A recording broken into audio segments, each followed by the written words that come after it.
गीता परिवार, अर्जुन युवा मंच आणि स्माइली किड्स क्लब बार्शी यांच्या संयुक्त विद्यमानाने नवरात्री उत्सव आयोजित नारी शक्ती पुरस्कार 2025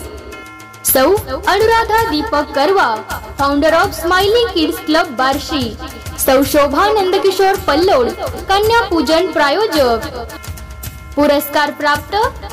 सौ वैभवी बुडुक, समाज सेविका, सिंधू देशमुख, सहाय्यक पोलीस उपनिरीक्षक, राजश्री गवळी, लोकराज न्यूज मुख्य संपादक, रेखा श्रीरंग विधाते, अंगणवाडी शिक्षिका, प्राध्यापक सौ राणी अमोल पुणे, प्राचार्य Cambridge international public school Barshi, सौ Manisha Lokare, health club Barshi, doctor Kshama Nitin Bakal, homoeopathic consultant, केसांचे व त्वचेचे विकार तज्ञ, सौ श्रुती लोहे, सौंदर्य तज्ञ, सौ मयुरी बंडेवार, समाज सेविका, सौ गायत्री गुंड, वकील, सौ नीलाशा नोगजा, सीए। सर्व पुरस्कार प्राप्त विजेत्यांचे हार्दिक अभिनंदन।